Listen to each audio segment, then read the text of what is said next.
Hello friends, जय जगन्नाथ। समस्त को स्वागत करुच्ची मो आम यूट्यूब चैनल कोको फैक्ट्स को।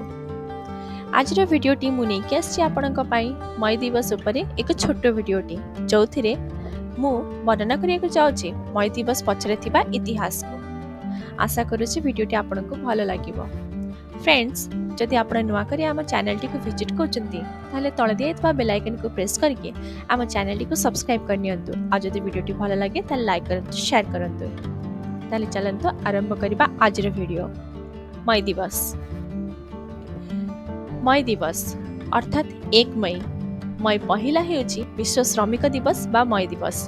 पृथ्वीर अन्य देश रे यह आंतर्जातिक श्रम दिवस नाम रे मध्य पालित हुए। एबे आसंतु जानिबा यार इतिहास कौन कहूचे। 8 घंटा कार्य समय दाबी जन्म नेला विश्व श्रमिक दिवस। पुंजीवादी व्यवस्था विरोध में विश्व श्रमजीवी समुदायर यह थिला प्रथम राजनैतिक संग्राम।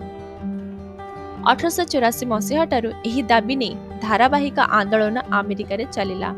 युक्तराष्ट्र अमेरिका रे एही आंदोलन सूत्रपात होइतिले हे विश्वर समस्त स्वाधीन और पराधीन देशर श्रमजीवी मानक यह प्रभावित करितला।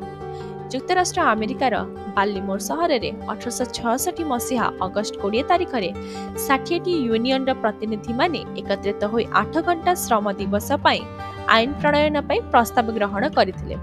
नेशनल लेबर यूनियन मध्य पुंजीवादी दासत्वरु श्रमजीवी मानकु मुक्त कराइबा पई लक्ष्य रखिथिला। 1868 रे युक्तराष्ट्र अमेरिकार कांग्रेस 8 घंटा श्रम दिवस को ग्रहण करथिला। प्रथम आंतर्जातिक जेनेवा अधिवेशन मध्य उक्त प्रस्ताव को ग्रहण करथिला। फ्रेंड्स, आशा करुछि आज वीडियोटी आपन को भल लागिथिबो। आज पई एतिकी, पुणी थरे देखा हबा एक नूतन वीडियो सहित।